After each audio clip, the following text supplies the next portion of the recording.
So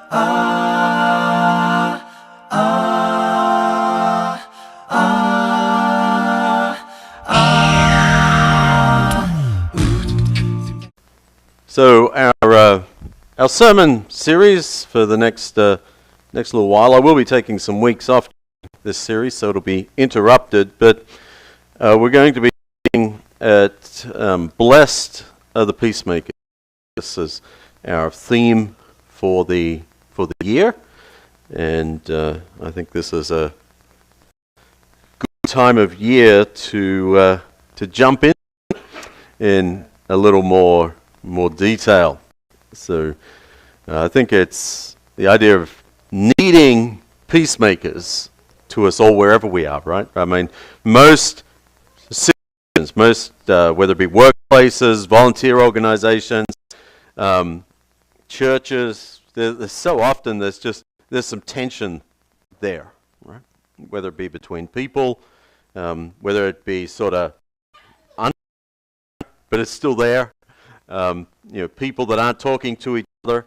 So, and you go, oh, well, as long as we keep our heads down, it'll be peaceful. But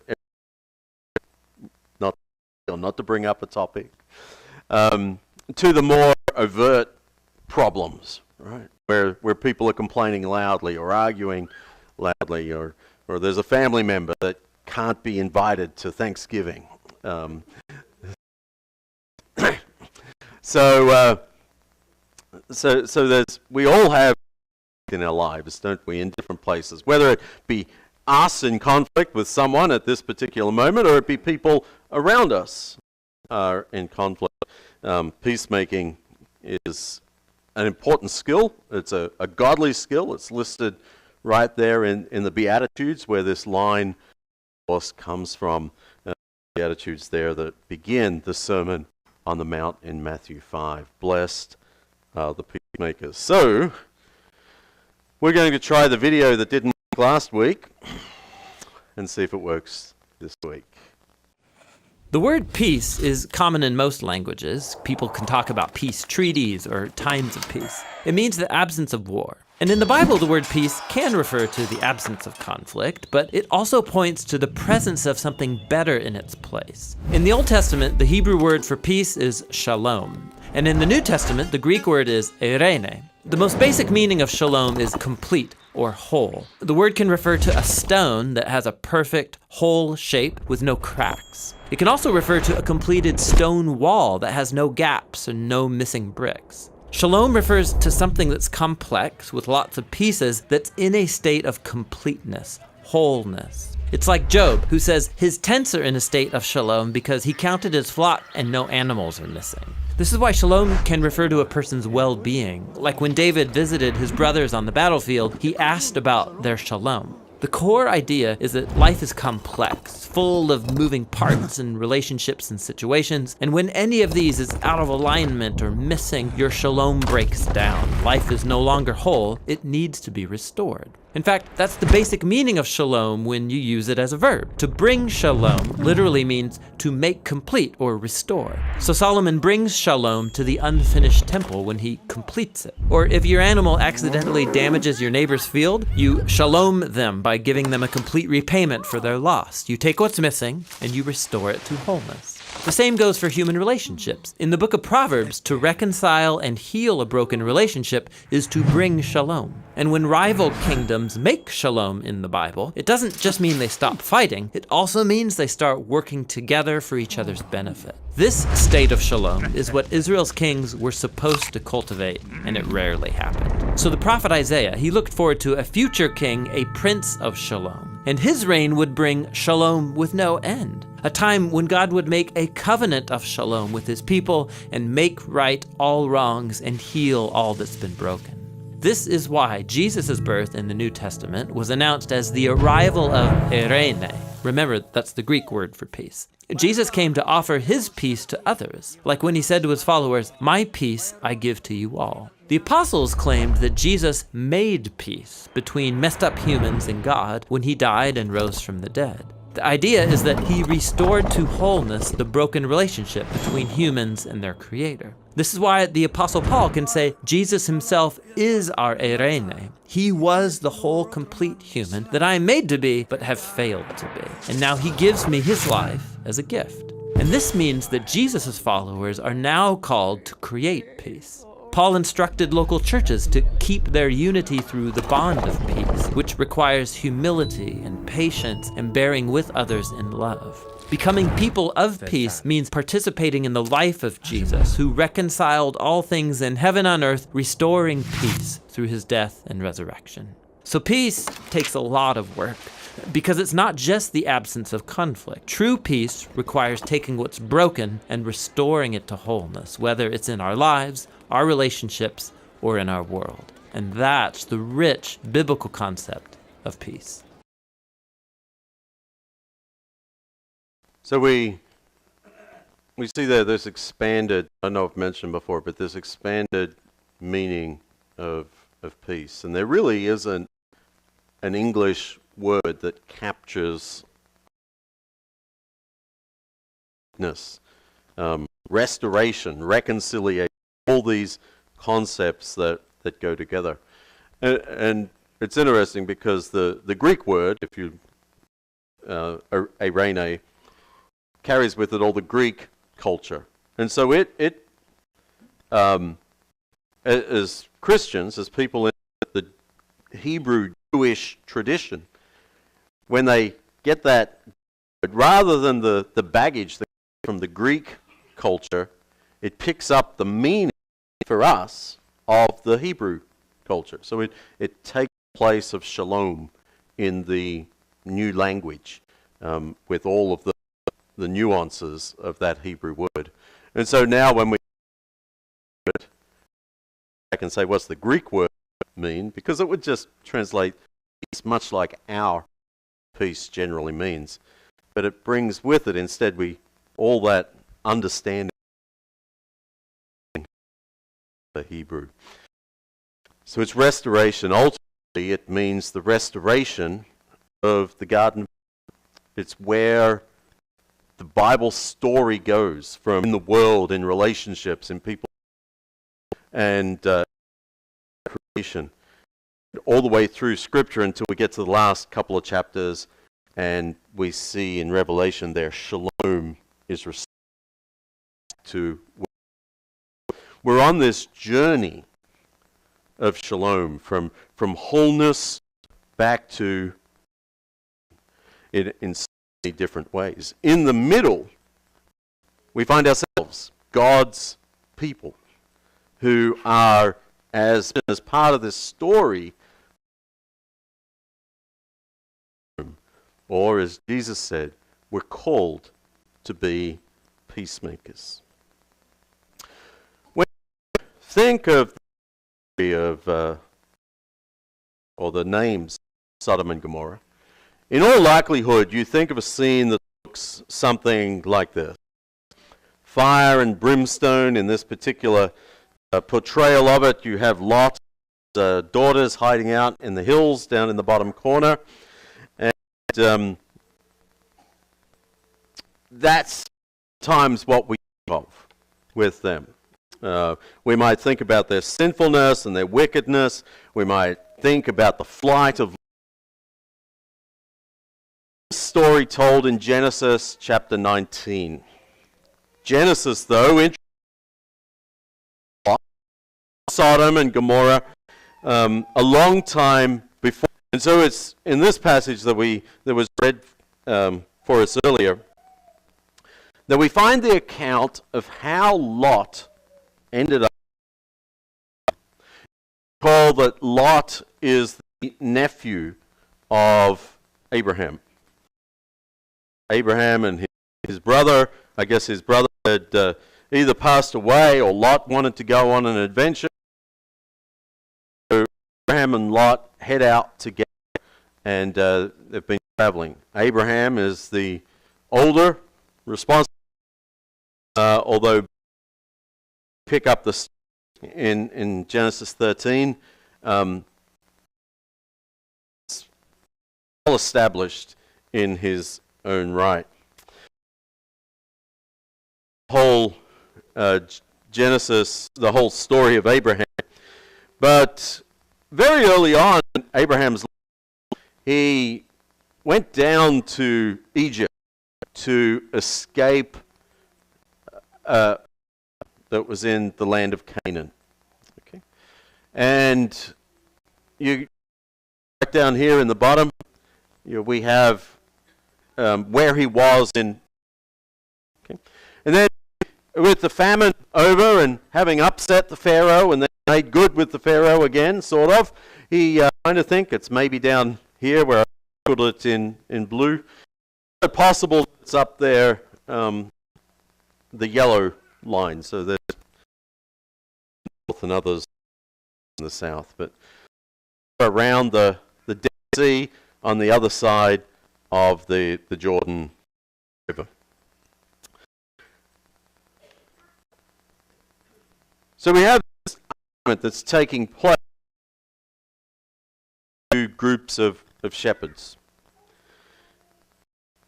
How are they going to move forward? You see, word of this argument filters through to Abraham, filters through to Lot, and they realize that there's a problem. Okay? He's not angry, he's not upset, he just goes to Lot and says, look, this is what's happening. Our herders, our workers, they're arguing. They're fighting. And he says, let's sort this out. For we are close relatives. You see, when he says we are close relatives, or the first thing is, he says, let's not have any quarreling between you and me. Right? That's where he sees where this could go. At the moment, it's just our workers that are arguing. But it could reach a point where you and I don't like each other. Right? And he says, but we're family. We don't want it to get to that point. And so he's establishes this shared priority. Right? He says, we're close relatives. That is the priority. In our circumstances, number 3 could be we're neighbors. Right? We have to live next door or across the street from each other. Do we want to be arguing for the next 10 years? Right? Or do we want to figure this out? We could say we're co-workers. And I don't want to leave this job. You don't want to leave this job. We need to make this work. We might say we worship together. Right? We serve Christ together. We don't want to, make church an unattractive place for each other. Let's figure this out. We don't want to reach that point. Let's talk about it and nip the problems in the bud. And so what they're saying really is, what's the incentive for working things out? Because it's not always an easy conversation to have, is it? To say, hey, there's a problem. So I don't know about you, but I often like to just pretend there's not a problem. Right? Someone comes up to me and says, there's a problem? They're like, yeah, there's a problem. You sure? Okay. And so here, though, they establish this common ground. Abraham could have focused on the needs of the animals. He could have said, we need to resolve this because our animals all need adequate feed and adequate. Okay. He could have said, we need to resolve, or else we're both going to lose money. Right? We'll lose livestock, we'll lose money. We're going to lose influence in the cities around here. Lose influence in the cities, then they're going to start taxing us, so they're going to start charging us rent. Like, he could have gone down that road for reasons that they had to get this sorted out. But the reason that he chose to focus on was the relationship, conflict. The thing that needed to be restored was shalom between the two branches of the family. That was what was going at risk of being broken. And so he makes peace a priority. Ship a priority. It's more important than the animals or the financial consequences. Verse 9, I think it is, yes. He continues on, and he does this, I think, with tactfulness. He says, "Is not the whole land before you? Let's part company. If you go to the left, I'll go to the right. If you go to the right, I'll go to the left." Now, I think that in some ways, they're settling for an absence of conflict. You go away, I'll go away, we'll just separate. Okay, if we're not around each other, there'll be peace. Okay, that's not really the complete definition of shalom there, is it? It's just absence of conflict. But it may be what's required in these circumstances. And so I'm going to give them the benefit of the doubt here. Remember that Abraham is the senior person in this relationship between Abraham and God. In that culture, that patriarch, he runs everything, right? Everyone answers to the patriarch of the family. And although Lot is not a child of Abraham, he has hitched his wagon to Abraham's. And so he is saying, you're the elder, the leader of this clan, of this group. And so he would do what Abraham tells him. But there's two things that Abraham does in order to facilitate this peacemaking. The first thing that he does is he offers choices to Lot. Okay? He gives him choices. And I presume it at this point, speak back about this. Hey, I don't want to separate. What if we tried this or we tried that? But Lot seems to accept it here. And so this is this part of peacemaking is that there's an exchange of ideas. Okay? He gives Lot choices. He's not telling Lot what to do. He's including him in the solution. And sometimes in our efforts as peacemakers, we just announce how peace needs to be done, right? If you do peace my way, things will be great. And you can see how that may even create further animosity. And so Abraham does this great job of including Lot in the conversation. And then he lays out the options, right? He says, here's the two options. We can go east, we can go west. We can go back, we can go right. We'll find flocks. Our flocks are too big, our herds are too big. We need to find separate areas. And so then rather than saying, I'm going to take this piece of land, which again he had every right to do as the patriarch, as the head of the clan, he says, Lot, you choose. And whatever you choose, I'll respect. If you want to stay here, I'll go over there. If you want to go over there, I'll stay here. So I think that's sometimes difficult for us to do, isn't it? Because Abraham could well have said, look, here's how I see it. There's two choices, or one choice. Or here. Take your pick. But don't take your pick. Here's the two choices, and I'm going here. Good luck over there. This inclusion of Lot in the prayer also demonstrates generosity on Abraham's part. He was willing for Lot to gain an advantage over him. two pieces of land are not equal for grazing livestock. And so he's saying to his young nephew, look, you choose. If you want to take the advantage, if you want to take the better land, I'm willing. Why is he do that? Goal isn't financial. His goal isn't animal welfare.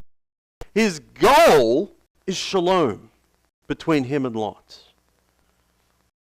And because of that, he's willing to include Lot in the process and to give him the first choice. Now, I've heard different guesses for why Abraham let Lot make the choice. The first one is that Abraham didn't want to go over by Sodom. Okay? Abraham didn't want to go there. And he pretty much knew that Lot would, so he let Lot choose. Okay? Well, the other one is that I've heard, again it's a guess, is that God had promised Lot the western side of the Jordan. God had promised Abraham the side of the Jordan. And Abraham didn't want to mess that up. Okay? Now, God's promise had actually not been very specific to this point. It was just, go wander around this area of land and give it to you and to your... So I don't think that really was the case. You can go back and look in chapter 12, verse 7 at that promise. And so it seems really reasonable Abraham at his word. It wasn't about whether the grass was better over by Sodom or not. It wasn't whether God had inspected him to be on this side of Jordan or not. It was because of the relationship that he valued with Lot.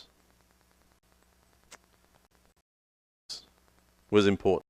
And in this instance, we're going to look in our growth groups at other instances in Abraham's life where he didn't do so well at being a peacemaker. In this instance, he made peace his objective, and he willingly gave up his rights. And I'm not that's the answer in every situation.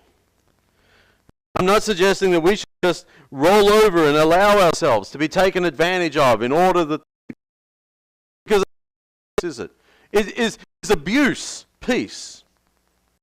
Right? There may not be conflict, but it's not peace. It's wholeness. It's not completeness.